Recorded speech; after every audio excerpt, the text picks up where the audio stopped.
I'm Dot Warner, and today is my 28th birthday. Instead of cake and candles, I got a Facebook notification that punched me in the stomach. There on my screen, photos of my family gathered around my sister Caitlin throwing her the surprise party I'd secretly hoped for myself. The caption stung worse. The only one who deserves celebrating. For 28 years, I've lived in my sister's shadow, but today something inside me finally snapped. If you've ever felt invisible in your own family, let me know in the comments where you're watching from, and hit that subscribe button for more stories about finding your worth. Growing up as Dorothy Warner, though everyone called me Dot, meant learning early that I wasn't the main character in my own family story. By age 5, I could already sense the difference in how my parents, Laura and Roger Warner, treated me compared to my 3-year-old sister, Caitlin. While I was expected to be responsible, mature, and self-sufficient, Caitlin was coddled, pampered, and celebrated for the smallest achievements. My earliest birthday memory comes from when I turned 7. I'd been hoping for the purple bicycle I'd circled in the toy catalog for months. Instead, I received educational books and practical clothes. "These will help you do better in school," my mother explained, while my father nodded approvingly. That same year, Caitlin received not 1 but 3 birthday parties for turning 5, complete with pony rides and professional face painters. When I brought home straight, as in 4th grade, my report card was met with a cursory glance and a, "That's what we expect from you, Dot." 2 weeks later, when Caitlin managed to get B's and C's, our parents took her out for ice cream to celebrate her improvement. The pattern continued throughout elementary school, middle school, and beyond. Our family photos told the same story. In every holiday picture, vacation, snapshot, or formal portrait, the arrangement was identical. Caitlin front and center, usually sitting on Dad's lap or with Mom's arm around her, while I stood slightly to the side, sometimes partially, cropped out of frame. I have one family portrait where only half my face is visible, because the photographer prioritized getting a better angle of Caitlin's smile. My grandparents Eleanor and Harold noticed the disparity in treatment. I caught Grandma Eleanor's sympathetic glances whenever my parents fawned over Caitlin while dismissing my achievements.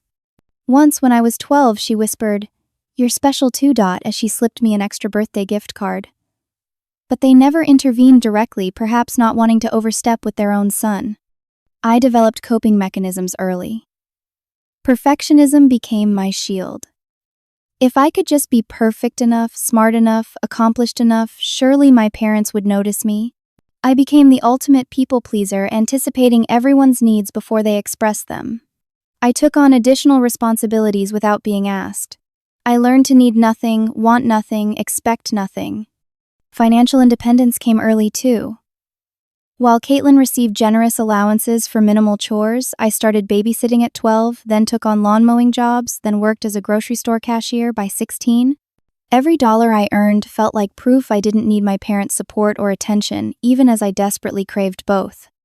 My teenage years only widened the gap. As high school valedictorian with multiple scholarship offers, I waited for my parents in the audience during the ceremony, scanning the crowd for their faces. They arrived late, having come straight from Caitlin's dance recital. They missed my speech entirely, but insisted we leave early because Caitlin was tired. My graduation day should have been special. Instead, it became about Caitlin's acceptance letter to an expensive private college that arrived the same morning. "Isn't this wonderful timing?" my mother gushed at what should have been my celebration dinner. Caitlin's big news on Dot's big day. No one mentioned my full scholarship to State University or my acceptance to 3 Ivy League schools I'd ultimately turned down to avoid student debt. I worked 30 hours weekly at the campus coffee shop and local bookstore while maintaining a 4.0 GPA. Meanwhile, Caitlin received monthly allowance deposits despite rarely attending classes at her $40,000 per year private university. My parents never questioned why she needed extra money for books every few weeks, even as her social media showcased new clothes and spring break trips. One person who did notice me was Mrs. Patterson, my high school economics teacher. She recognized my aptitude for numbers and encouraged my interest in finance. "You have a gift," she told me after I completed an extra credit project on investment strategies. "You see patterns in numbers that most adults miss." Her validation sustained me through years of parental indifference. My first serious boyfriend, Travis, noticed the family dynamic immediately. After attending a Warner family dinner, he asked, "Do they always act like Caitlin is the only person in the room?" I'd been so accustomed to the treatment that his observations startled me. Travis was the first to suggest that the problem wasn't me being unlovable, but my family being unable to see beyond Caitlin's shadow. We dated for 2 years until he took a job across the country after graduation. Even that heartbreak received minimal acknowledgement from my family. "Dot's tough," my father said when I mentioned Travis's departure. "She doesn't need someone to take care of her like Caitlin does." His words were meant as a compliment, but landed like another reminder that my emotional needs didn't register on the family Richter scale. College offered the first real taste of freedom from my family's dynamics. At State University, nobody knew me as Caitlin's sister. My identity could finally be my own. I threw myself into my finance major, fascinated by the predictability of numbers when human emotions had always been so unpredictable in my life. While I worked 2 jobs to cover living expenses, Caitlin dropped out of her expensive private college after just 2 years. My parents' reaction was telling concerned support for Caitlin, who just hadn't found her passion yet, and complete indifference to my perfect academic record. When Caitlin moved back home, my mother called to ask if I could send some money to help your sister get back on her feet. I complied, as I always did. My junior year brought an opportunity that would shape my future: an internship at Wilson & Walsh, a prestigious financial firm known for hiring less than 2% of applicants. The selection process included 5 rounds of interviews and a case competition. When I called home to share the news that I'd been selected, my father answered with, "That's nice, Dot, but we're dealing with a situation with Caitlin right now. Can we call you back?" They never did. College also brought 2 lifelong friendships with Janice Chen and Tammy Nguyen, who became the support system I'd never had. They attended my presentations when my family couldn't be bothered, celebrated my achievements, and never made me feel like I was too much or not enough. "Your family is missing out on knowing an amazing person," Janice told me once after my parents canceled their campus visit because Caitlin had a minor cold. I graduated summa cum laude with a job offer already secured at Wilson & Walsh. My parents did attend graduation, though they left immediately after the ceremony because Caitlin had locked herself out of her apartment across town. They missed the departmental reception, where I received awards for highest GPA in the finance program and most promising future investor. The certificates were mailed to my first apartment, which I proudly secured without parental co-signing or financial support. My entry-level position at Wilson & Walsh quickly evolved as my analytical skills and work ethic gained notice. While other new hires complained about long hours, I thrived on the structure and recognition that came with measurable results. Within 18 months, I received my first promotion. By 25, I became the youngest senior financial advisor in the firm's history. Meanwhile, my secret financial support of my family expanded. When my father made a disastrous investment that threatened their retirement savings, I anonymously restructured their portfolio through a colleague to hide my involvement. My mother once commented, "We were so lucky that nice young man at the bank fixed everything, never knowing it was my financial expertise and connections that saved their future." Caitlin's financial dependence grew too. After her 3rd job loss in 2 years, I began subsidizing her rent, sending $1,200 monthly directly to her landlord, Stanley Thompson. My sister never knew the money came from me, rather than our parents, who took credit for helping her through tough times. I enabled the deception, telling myself it was easier than dealing with Caitlin's potential resentment or my parents' criticism for showing off my financial success. My dating life suffered under the weight of family patterns I couldn't seem to escape. Relationships would start promisingly, then falter, when partners noticed how I minimized my achievements, apologized excessively, or flinched at compliments. One boyfriend, Marcus, broke things off after 6 months, saying, "It's like you're constantly waiting for me to dismiss you or disappoint you. I can't compete with whatever ghost is haunting you." He wasn't wrong. While Caitlin accumulated credit card debt that my parents quietly paid off, I built an investment portfolio that would ensure my long-term security. Financial independence became my armor against a lifetime of emotional neglect. If I controlled my financial future, perhaps I could finally buy the security and recognition I craved but never received from my family. 2 weeks before my 28th birthday, small hints suggested this year might be different. During our monthly phone call, my mother casually mentioned special plans for the upcoming weekend. which happened to coincide with my birthday. "We should celebrate properly this year," she said, an unusual statement given that my previous birthdays had typically passed with minimal acknowledgement, perhaps a text message or belated card. "Is there anywhere special you've been wanting to try?" My heart lifted despite years of conditioning. "Actually, I've been wanting to try Skyline, that new restaurant downtown with the rooftop garden," I admitted, immediately regretting my enthusiasm. Experience had taught me that expressing desires often led to disappointment. "Skyline, interesting choice," Mom replied. "We'll keep that weekend open, that's all I'll say."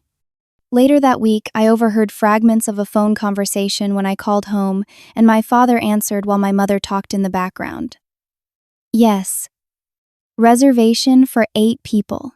No, the cake needs to be chocolate with buttercream. Yes, Saturday evening." Against my better judgment, hope bloomed.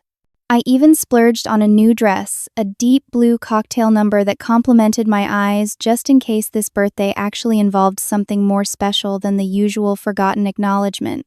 The possibility of celebration seemed further confirmed when Caitlin called something she rarely did unless she needed money or favor. "Hey sis," she said with unusual cheerfulness. "What are you doing next Saturday?" "Nothing concrete," I answered carefully. "Why do you ask?" "Just wondering if you'll be around. Mom mentioned something about family stuff," she said vaguely. "Anyway, gotta run." That same week, I found the perfect apartment in a neighborhood I'd been eyeing for months. With floor-to-ceiling windows, a modern kitchen, and proximity to both work and my favorite park, it represented everything I wanted in a home. The only hesitation was the cost, 15% higher than my current place. While certainly within my budget, years of financial caution made me pause before signing the lease. During Sunday dinner at my parents' house, I mentioned the apartment, hoping for encouragement or at least interest. "That sounds expensive," my mother commented, without looking up from cutting Caitlin's second slice of pot roast. "Are you sure that's wise?" "Dot always thinks everything through," my father added, which might have been a compliment if not immediately followed by, "Not like your sister who just follows her heart. Speaking of which, Caitlin, tell Dot about your idea for a fashion blog." The conversation shifted entirely to Caitlin's latest whim, my apartment forgotten. I sat silently pushing food around my plate, wondering why I still sought approval from people constitutionally incapable of giving it to me. As my birthday week arrived, I dropped increasingly obvious reminders. "So my birthday is Saturday," I mentioned during a brief call with my mother on Monday. "Just in case anyone forgot." "Of course we haven't forgotten," she replied, sounding distracted. "Listen, I need to run. Your father needs help with something in the garage." My coworkers planned a small celebration for Friday, complete with cupcakes and a card signed by everyone on my floor. My boss, Raymond, even included a gift card with a note acknowledging my recent successful client acquisition. "We value you," he wrote, words I rarely heard elsewhere. Thursday evening, my parents canceled our vague dinner plans with an equally vague excuse. "Something's come up this weekend," my father texted. "We'll catch up next week instead." No mention of my birthday, no alternative suggestion. Friday brought a text from Caitlin, "Super busy this weekend, talk Monday." Again, not a word about my birthday. My friend Janice, aware of the situation, offered an alternative celebration. "Let me take you out tomorrow night. We'll get dressed up, go dancing, forget about your family for one evening." I declined, suddenly exhausted by the familiar pattern. "Thanks, but I think I'll just treat myself to a nice dinner alone. I'm tired of setting myself up for disappointment." The night before my birthday, I made one last attempt, calling my mother under the pretense of asking about a family recipe. Mid-conversation, she suddenly interrupted. "Oh, something's beeping in the oven. Got to go." The line went dead before I could even say goodbye. I went to bed that night with the hollow feeling I'd known most birthdays, telling myself that at 28 I was too old to care about celebrations anyway. Adults didn't need birthday parties. The hope I'd briefly nurtured hardened into a protective shell around my heart. My 28th birthday dawned bright and clear, my phone conspicuously silent. No calls, no texts, not even the automated birthday email from my dentist. I pushed down the familiar ache and got ready for work, applying extra care to my makeup and wearing my new blue dress despite having no special plans. At least I could look good while feeling invisible. The workday brought small mercies. My team had remembered decorating my desk with balloons and bringing in my favorite coffee. Lunch featured a surprise reservation at a nearby bistro where my colleagues sang an off-key rendition of Happy Birthday that made me blush and laugh simultaneously. "Any big plans with family tonight?" Raymond asked as we returned to the office. "Nothing special," I replied, the practiced smile firmly in place. "Quiet dinner, early night." Raymond studied me for a moment too long. "You know, I recognize that look. My family forgot my 30th, my 40th, and probably would have forgotten my 50th if my wife hadn't intervened. Some families just don't prioritize the things that matter." He patted my shoulder awkwardly. "Their loss. You're worth celebrating." His words stayed with me as I checked my phone throughout the afternoon. Nothing from my parents. Nothing from Caitlin. By 5 o'clock, I'd accepted the reality and decided to follow through on my plan to treat myself to dinner. I chose an upscale Italian restaurant downtown, requesting a table for one with more confidence than I felt. The hostess seated me by the window, and I ordered a glass of wine, determined to salvage some enjoyment from the day. The food was excellent, the wine even better, but the couples and families around me made the solitude sting more sharply. I declined dessert and paid the bill, heading home earlier than planned. My apartment felt especially empty that night. I changed into pajamas, poured another glass of wine, and decided to check social media before bed, a habit I normally avoided due to the inevitable FOMO it inspired. I scrolled mindlessly through my feed, pausing when I saw a post from my mother's friend Susan Thompson. "What a wonderful celebration tonight." The surprise was perfect. The post featured a photo of Susan with my mother, both smiling, widely location tagged at Skyline Restaurant, the very place I'd mentioned wanting to try. My stomach clenched as I clicked on Susan's profile and found an entire album titled Caitlin's Surprise Celebration.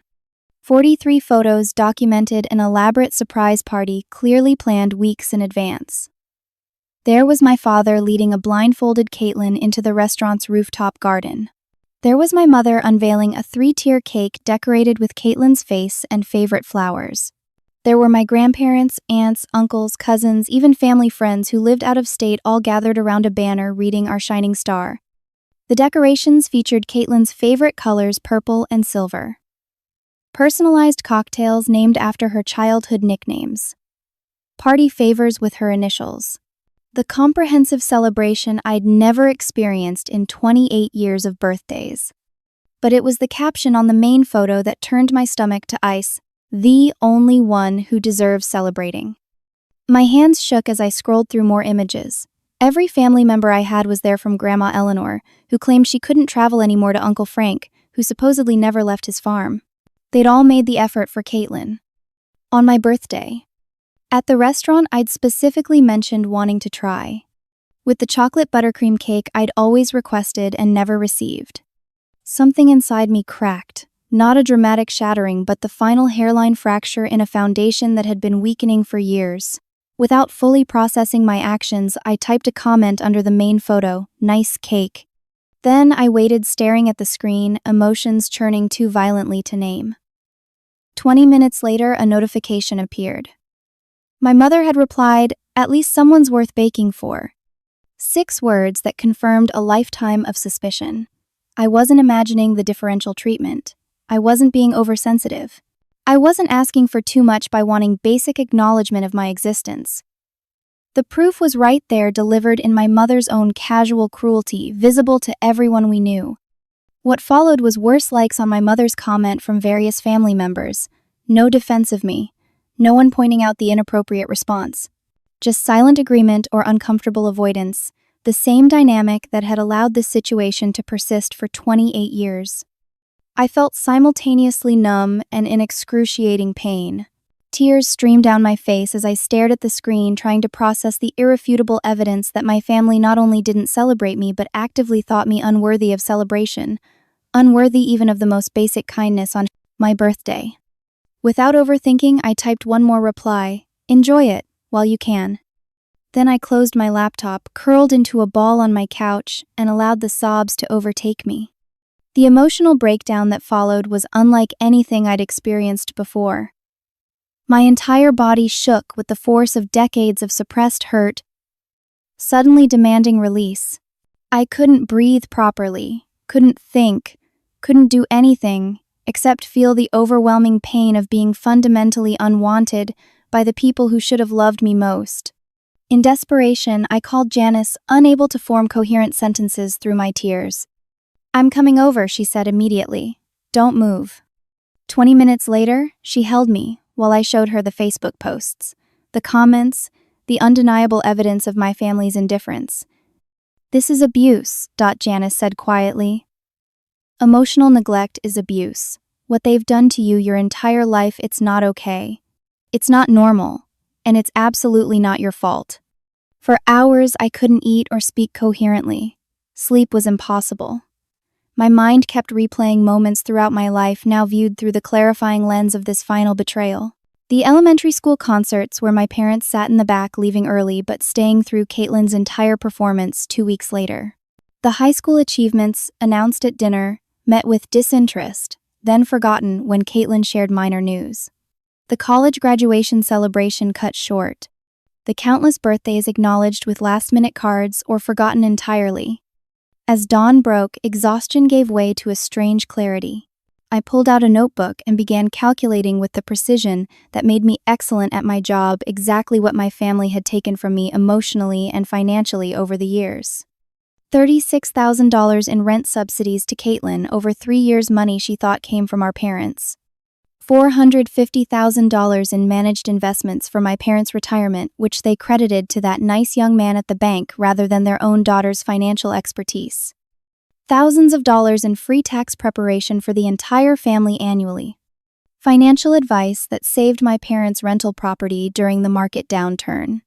Countless hours of emotional support listening to Caitlin's relationship dramas and career uncertainties, my mother's complaints about neighbors and friends, my father's work frustrations. Time, energy, love, all flowing one direction, all taken for granted, all unreciprocated. Then came the list of overlooked birthdays, holidays, and achievements. My 16th birthday, when they forgot entirely until I mentioned it at dinner 3 days later. Christmas, when I was 20, when my stocking contained travel-sized toiletries, while Caitlin received jewelry and electronics. My first major promotion acknowledged with a distracted "Aitley." That's nice, while my sister's new part-time job warranted a family dinner celebration. The pattern was undeniable, the inequality stark. The message clear: I did not matter in the same way Caitlin did. I never had, and based on 28 years of evidence, I never would. Something shifted inside me as the tears dried. The fog of people-pleasing and approval-seeking cleared, leaving behind a crystalline certainty. Nothing would change unless I forced it to change.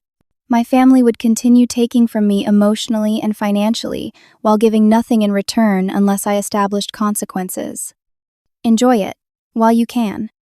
My final comment on the Facebook post wasn't just hurt feelings speaking. It was a promise to myself, a line drawn, a decision made. I picked up my phone and called my attorney friend, Heather Martinez. "I need advice about financial disentanglement," I said when she answered. "How do I legally separate myself from family financial obligations that aren't formally documented?"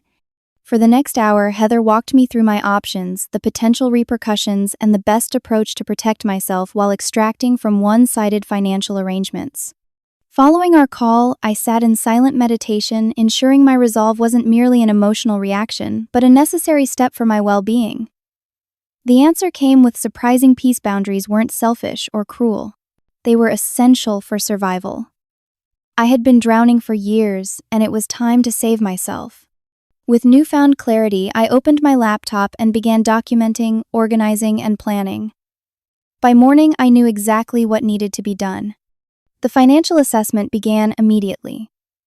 I created a comprehensive spreadsheet detailing every financial connection between myself and my family members. The joint account with Caitlin, established years ago in case of emergency, but primarily used for me to deposit funds she could access. The informal management of my parents' investment portfolio, which I'd been handling since my father's near-disastrous decision 3 years prior.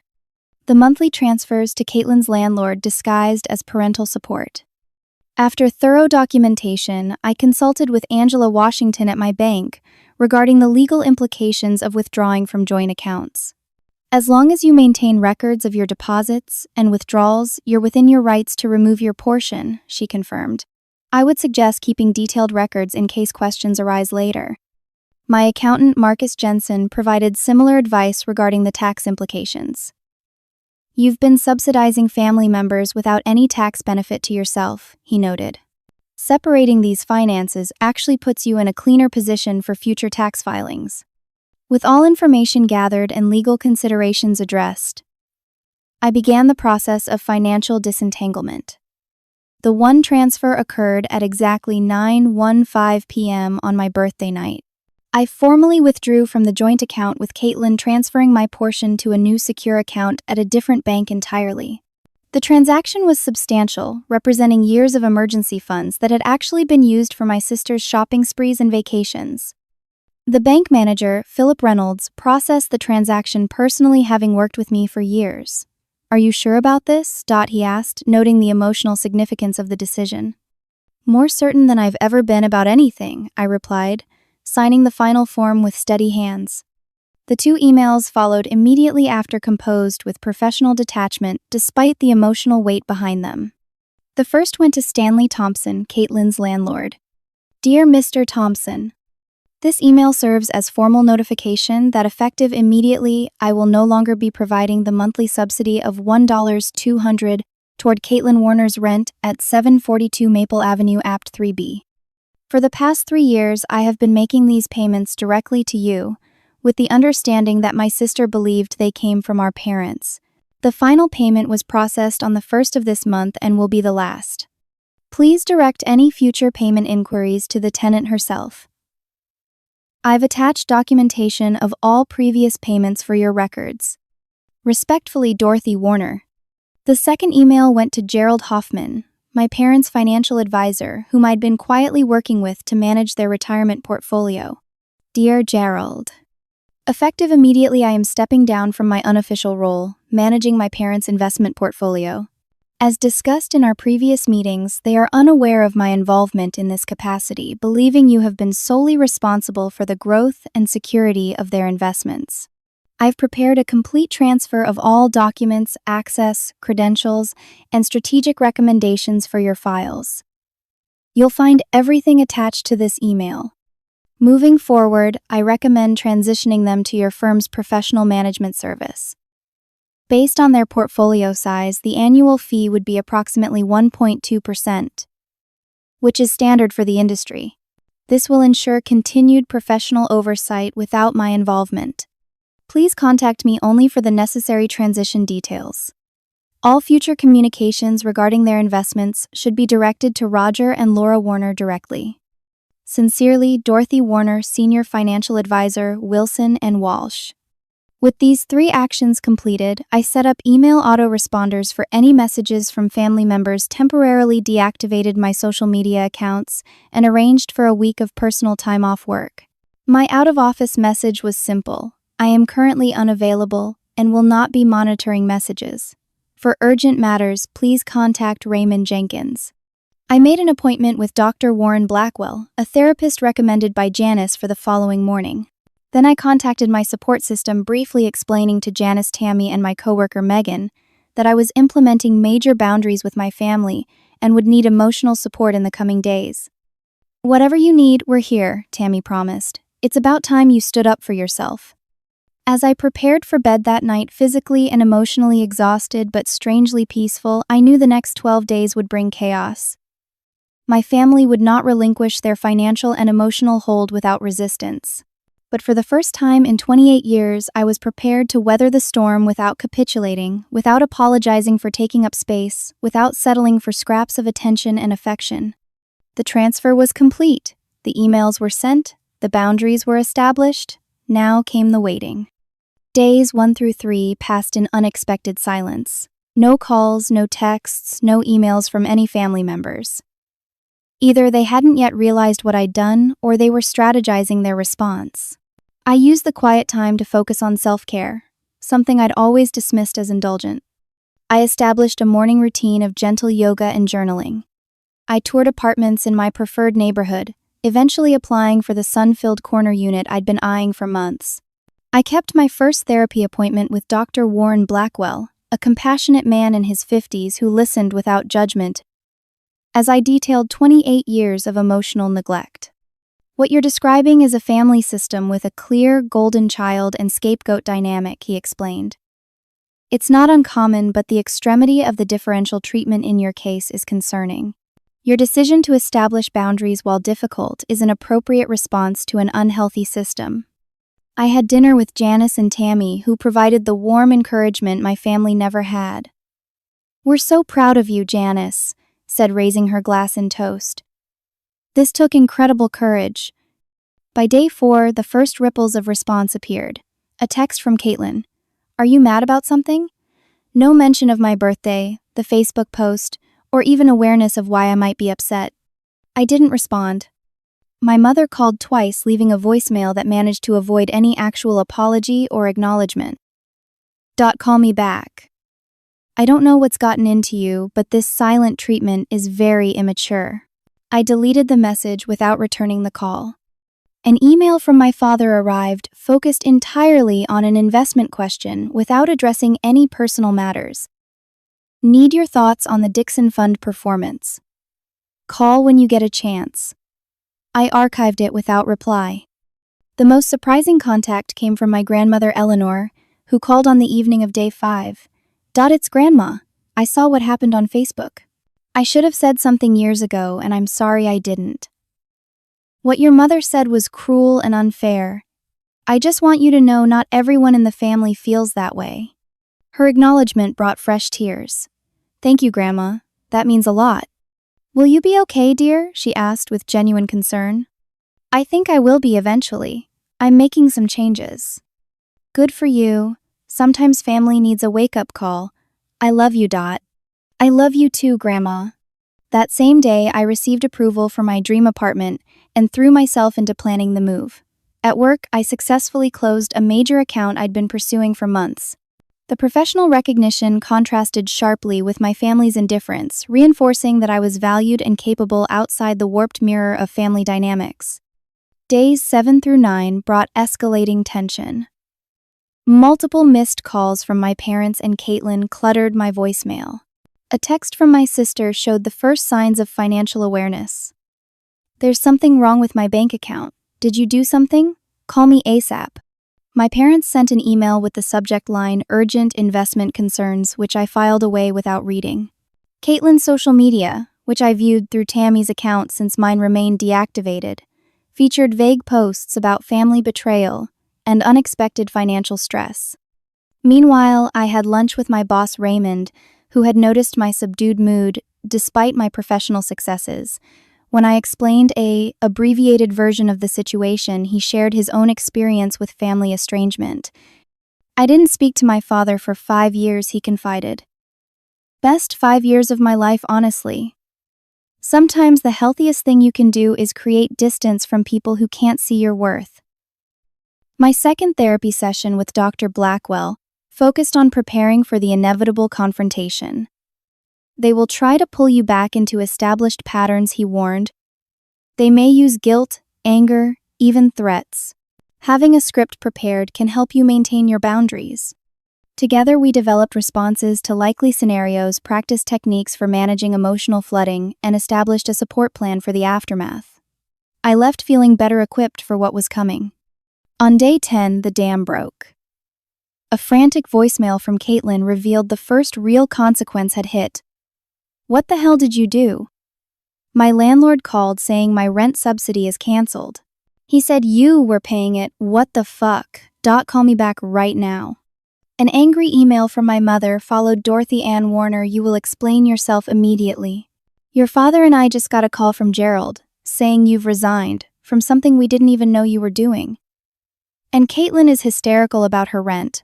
Whatever game you're playing needs to stop now." My father's approach was more conciliatory. "Honey, whatever's upset you, we can work it out. But this isn't the way to handle things. Call me, please." I read and listened to each message with surprising detachment. The panic in their voices confirmed what I'd always suspected: they valued what I provided far more than who I was. Now that the provisions had stopped suddenly, I had their full attention. I spent the final days before the inevitable confrontation preparing my new apartment, focusing on work and strengthening my resolve through daily therapy check-ins and support from friends. I compiled all financial documentation into clear, irrefutable evidence of my systematic support and their systematic taking. On day 12, the call I'd been both dreading and anticipating came. Caitlin's name flashed on my phone screen, and for the first time in 12 days, I answered. "Your rent's canceled," she screamed without preamble. "Stanley says you've been paying my rent for 3 years. What the actual hell, Dot? Why would you do that and then just stop without warning?" The moment had arrived. I took a deep breath, centering myself in the new strength I'd discovered. "Yes, I've been paying your rent for 3 years. Mom and Dad haven't been supporting you." "I have. And now I'm done." Her stunned silence was the beginning of a long, overdue reckoning. Number 9. The confrontation and truth. Caitlin's initial reaction veered from anger to confusion to disbelief. "That's impossible," she insisted. "Mom and Dad have been helping me out. They told me." "They lied." I interrupted, my voice calm. "I have 3 years of bank statements showing transfers from my account to Stanley Thompson. $1,200 every month for 36 months. That's $43,200 total." "But why? Why would you pay my rent and let me think it was them?" "Because that's the dynamic in our family, Caitlin. You receive, I provide. Everyone pretends it's normal, except it's not normal, and I'm done participating." The silence on the other end stretched until I wondered if she'd hung up. Finally, in a smaller voice, she asked, "Is this because of the party? Because I didn't know it was on your birthday." "Mom and Dad planned everything. The party was just the final straw," I explained. "Do you know what the caption said on those photos? The only one who deserves celebrating?" And when I commented, Mom replied that at least you're worth baking for. On my birthday, Caitlin. After 28 years of being treated like I don't matter. Another long silence. Then, unexpectedly, I didn't know Dot. I mean, I knew they favored me, but I didn't know how bad it was. And I definitely didn't know you were the one supporting me financially. It was the first acknowledgement from any family member that the differential treatment was real, not imagined. A tiny crack in the family mythology. "We need to talk in person," Caitlin said finally. "All of us, this weekend. Mom and Dad are freaking out about whatever you did with their investments." "I stopped managing their portfolio for free," I replied. "Something they didn't even know I was doing because they gave Gerald all the credit for the 20% returns I've generated for them over 3 years. Within hours, my mother arranged what she termed an emergency family meeting at my parents' house. I agreed to attend on my terms Saturday afternoon in a public restaurant, not their home where they controlled the environment. They reluctantly agreed. Saturday arrived with perfect autumn weather that contrasted with the emotional storm brewing. I chose the meeting location carefully, a quiet cafe with enough privacy for conversation, but public enough to discourage dramatic scenes. I arrived 20 minutes early, selecting a corner table and arranging my documentation in a neat folder.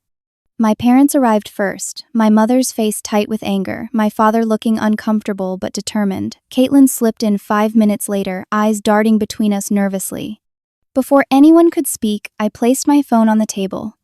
"I'm recording this conversation," I stated calmly. "For my records and to ensure we all remember exactly what was said." "That's ridiculous," my mother snapped. "We're family. We don't need recordings." "Family should be able to trust each other," I replied. "But we're past that point. The recording stays, or I leave."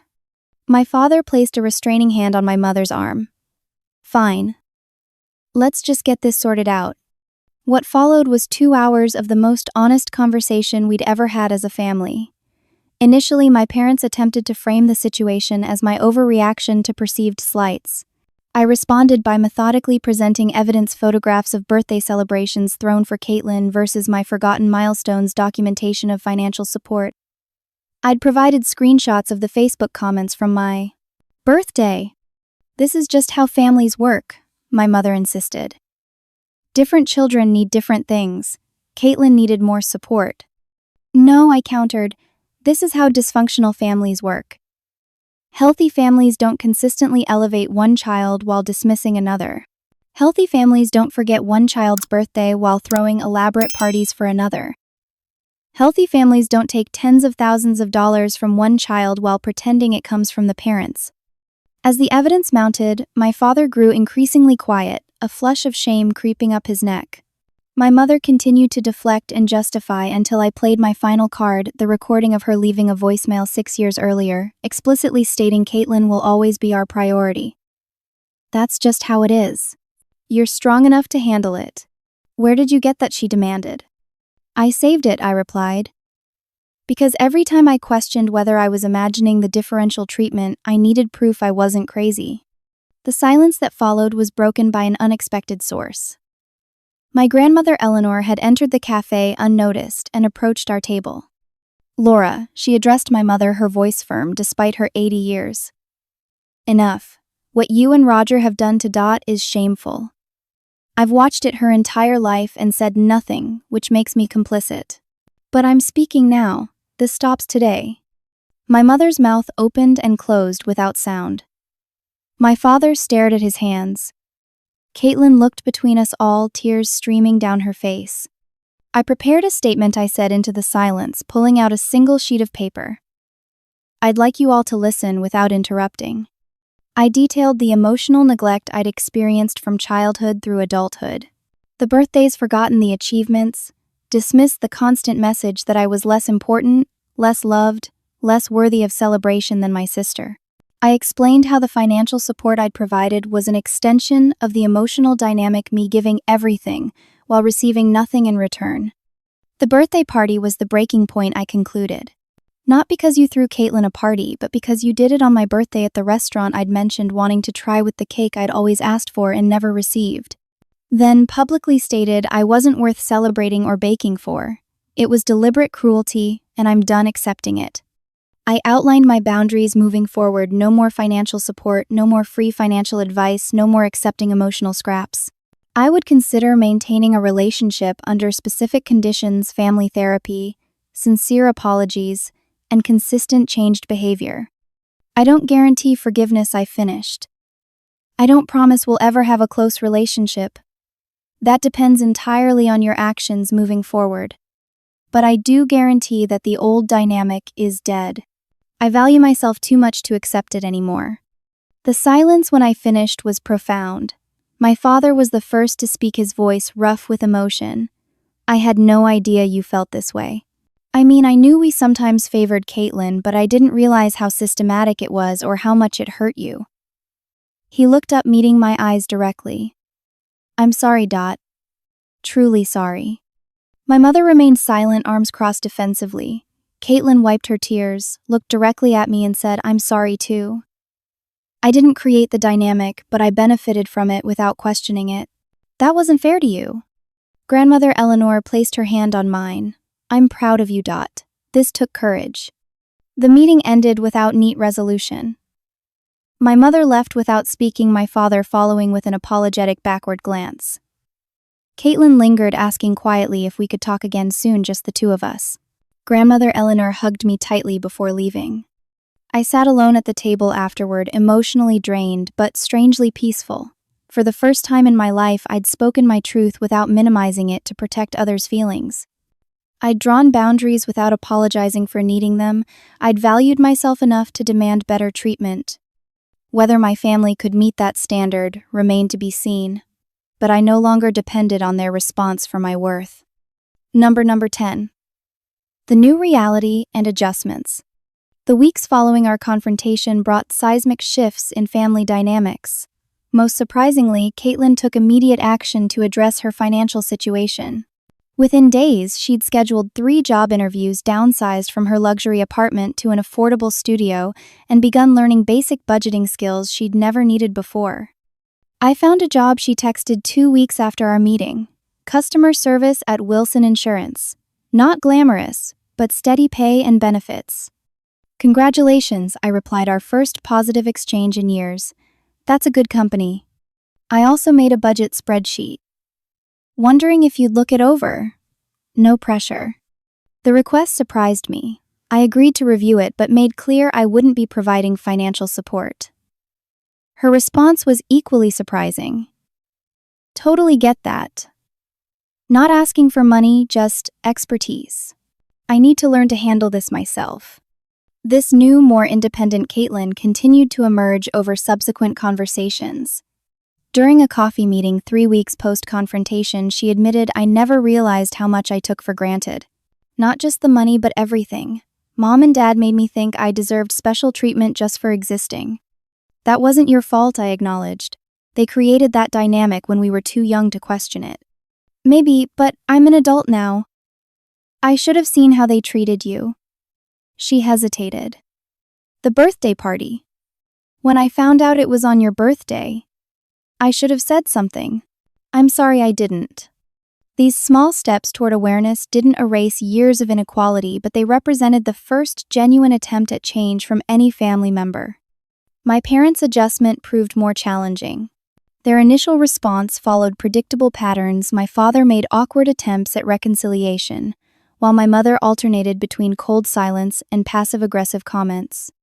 "Your sister is struggling to make rent," she mentioned during a brief phone call. "I suppose that makes you happy." "It doesn't make me happy," I replied. "But it's not my responsibility to solve her financial problems." "Family helps family," she countered. "Yes, they do, but help should be reciprocal and appreciated, not expected and taken for granted." My father made the first real effort at amends, inviting me to lunch without my mother or sister present. After awkward small talk, he said, "I've been thinking about what you said. Looking back at photos, birthday celebrations, graduations, you were right. We treated you differently. I never intended to hurt you. Impact matters more than intention, Dad." He nodded slowly. "I know that now. I've started seeing a therapist myself, trying to understand why I participated in that dynamic." He cleared his throat. "I'm sorry, Dot. You deserved better from me as your father." It was the first genuine apology I'd ever received from a family member. While it didn't instantly heal decades of hurt, it opened a door to possible future healing. My mother's journey proved slower and more resistant. She agreed to family therapy only after my father insisted, and her participation in early sessions consisted mainly of defending past actions and minimizing my experiences.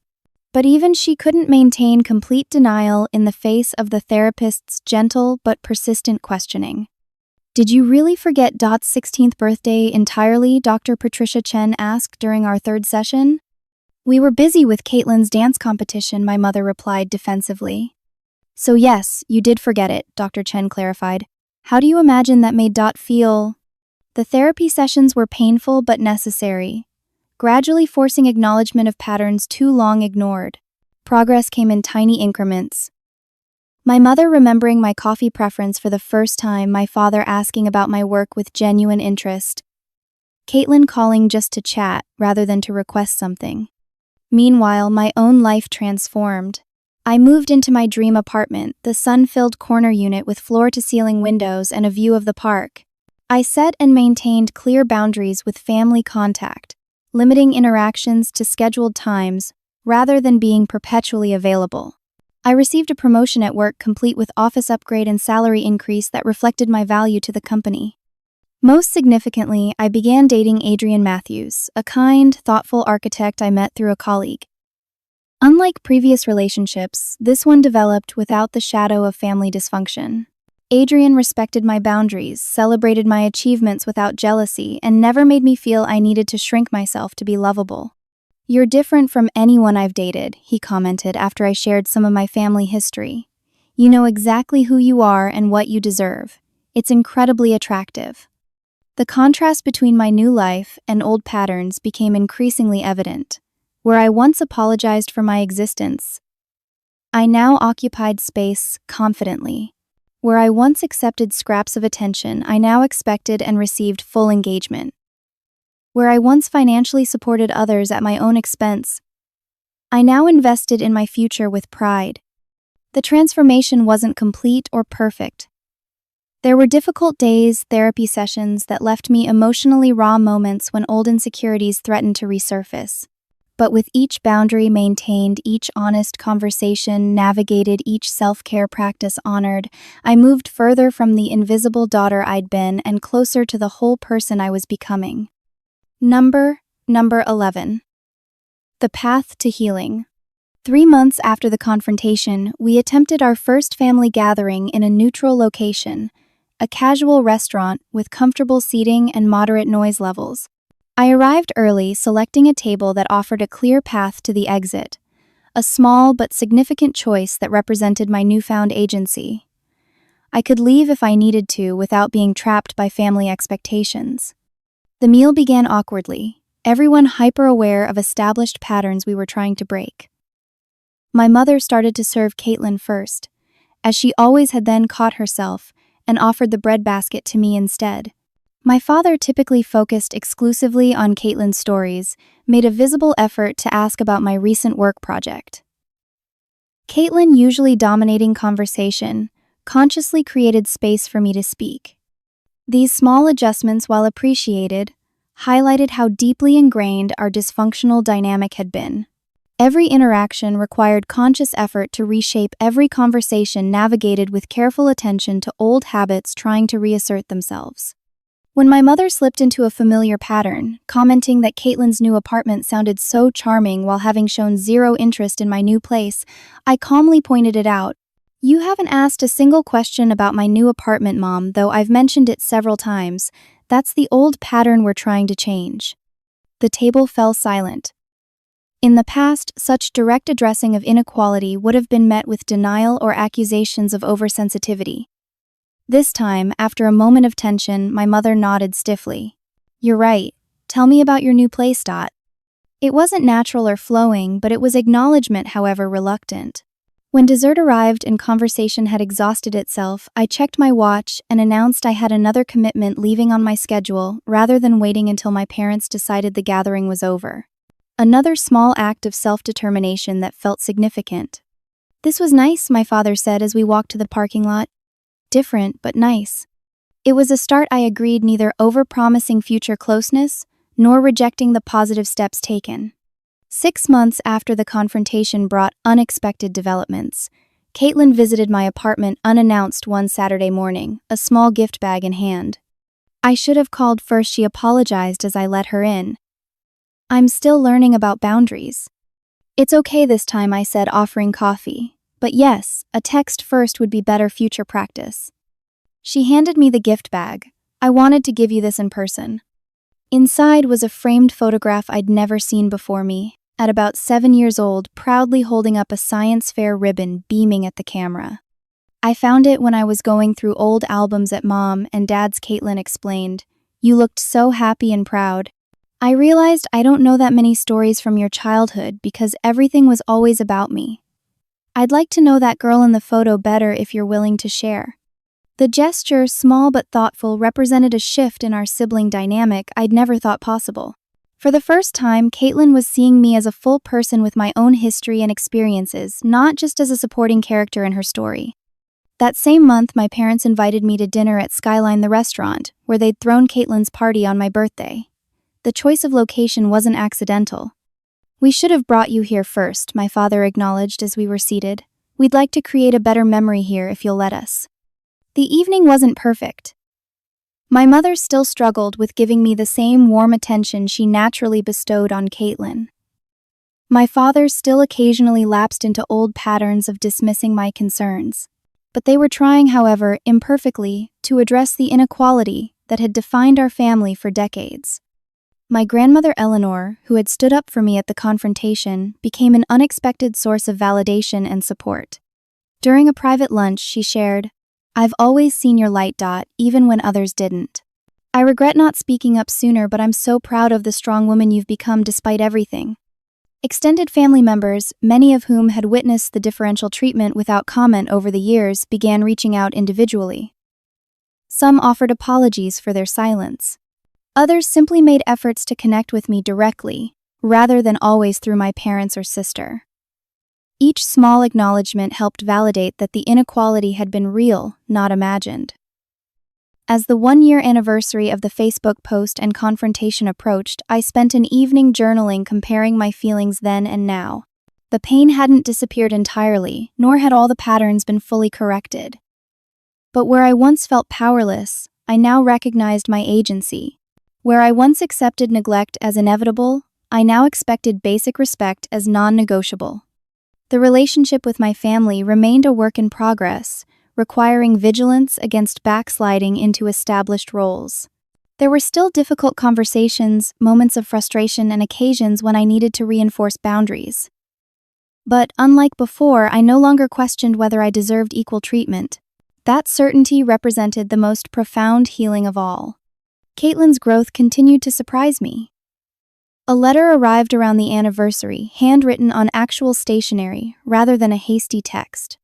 Dear Dot, a year ago, I was forced to see something I should have recognized long ago: how unfairly you were treated in our family and how I benefited from that inequality without questioning it.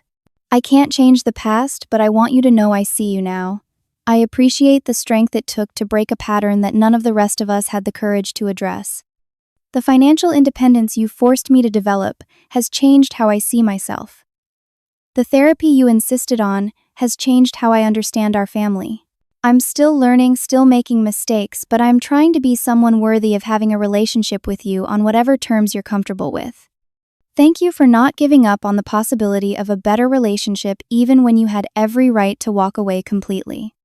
Your sister Caitlin.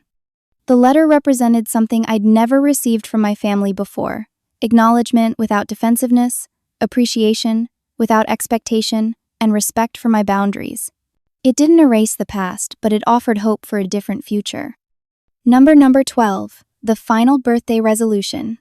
As my 29th birthday approached, I made a conscious decision to take full control of the celebration rather than waiting for family acknowledgement that might or might not materialize. I planned a gathering at my favorite wine bar, inviting friends, colleagues, and selected family members who had demonstrated genuine change over the past year. The invitation to my family came with clear expectations. I'm celebrating my birthday on Saturday at Vino Veritas starting at 7 p.m. You're welcome to attend if you'd like to be part of this celebration. No gifts necessary, just your presence and positive energy. I bought myself a significant gift, an investment in a dream vacation to Italy I'd been postponing for years. The trip represented both financial freedom and emotional permission to prioritize my own joy, two concepts that had been revolutionary additions to my life. On the evening of the celebration, my chosen family arrived first. Janice and Tammy, coworkers who had supported me through the past year. Adrian, who had recently become a central part of my life, and friends who knew and valued the real me. I didn't expect my biological family to attend, having learned to release expectations that led to inevitable disappointment. So, their arrival 45 minutes into the gathering came as a genuine surprise. My father entered first, followed by my mother Caitlin and even grandmother Eleanor, who rarely ventured out in the evenings anymore. Happy birthday, Dot, my father said, handing me a small wrapped package. We wouldn't miss it. The evening unfolded with a surreal quality, past and present, colliding in ways I couldn't have imagined a year earlier. My friends who knew my family history watched with protective attention as the dynamic played out. But something had shifted subtly but significantly. My mother, though still somewhat reserved, made visible effort to engage with me directly, rather than focusing exclusively on Caitlin. My father, midway through the evening, raised his glass and asked for everyone's attention. I'd like to say something, he began, voice uncharacteristically emotional. A year ago, I failed as a father in ways I'm still coming to understand. I miss celebrating a daughter who deserved to be seen and valued every single day of her life. Dot, you've become an incredible woman despite not because of how we raised you.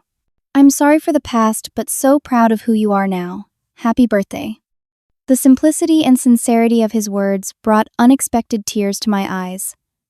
Not because they erased decades of hurt, but because they acknowledged it without defensiveness or qualification. Caitlin's contribution came later as she helped distribute the birthday cake I'd chosen for myself, a simple lemon cake with buttercream frosting, nothing elaborate or Instagram-worthy. Remember when we were kids, she said quietly, and you always asked for lemon cake, but somehow we always ended up with chocolate because it was my favorite. I remember I replied, watching her face for the defensive justification that would have followed in the past. Instead, she nodded thoughtfully. I never even noticed. That's the problem, isn't it? I never had to notice anything that didn't affect me directly. She handed me the first slice. It's a good cake. I should have tried it years ago. The most unexpected moment came from my mother, who had maintained emotional distance throughout most of the evening. As the gathering wound down, she approached where I sat with Adrian. Your apartment is lovely, she said, the first acknowledgement of my new home she'd offered despite multiple mentions over previous months. The light in the living room is perfect for your plants. It was a small comment, the kind of ordinary observation mothers make about their children's homes every day. But from my mother, it represented a monumental shift, an acknowledgement of my separate life and choices without comparison or criticism. During a quiet moment alone, I stepped onto the wine bar's small balcony, taking a minute to process the evening. A year ago, I had spent my birthday alone, discovering through Facebook that my family had thrown an elaborate party for my sister instead. The contrast between then and now wasn't about the presence of a celebration, but about the fundamental shift in how I allowed myself to be treated. I no longer waited for scraps of attention or acknowledgement. I no longer accepted being less valued, less celebrated, less important than my sister. I no longer provided financial and emotional support without reciprocity. Most importantly, I no longer questioned whether I deserved basic respect and consideration. The healing wasn't complete. There would still be difficult conversations, established patterns to disrupt old wounds occasionally reopened. My mother might never provide the warm, unconditional love I'd craved as a child. My father might never fully understand the impact of years of differential treatment. Caitlin and I might never develop the close sisterly bond that comes from a foundation of equality and respect. But standing on that balcony looking at the gathering of people who valued me for exactly who I was, I recognized that my worth had never depended on my family's ability to see it. It had been there all along, waiting for me to claim it. Adrian joined me on the balcony, wrapping an arm around my shoulders. Happy birthday, Dot. What are you thinking about out here? Just reflecting on how much can change in a year when you finally say enough and mean it. The party wound down, naturally, guests departing with warm hugs and birthday wishes. My family left together, my father squeezing my hand, my mother managing a somewhat stiff but genuine smile, Caitlin hugging me briefly, grandmother Eleanor holding on a bit longer, whispering, "So proud of you," before following them out. I returned home to my beautiful apartment, the space I had created that reflected my tastes, my priorities, my life. No longer seeking approval or permission to take up space in the world. No longer accepting less than I deserved, no longer invisible. Have you ever had to draw a hard boundary with family to protect your own well-being? I'd love to hear your experiences in the comments below. Please like this video if my story resonated with you, subscribe for more content about finding your worth, and share with anyone who might need permission to prioritize themselves. Thank you for listening to my journey, and remember, sometimes the bravest thing you can do is simply say enough.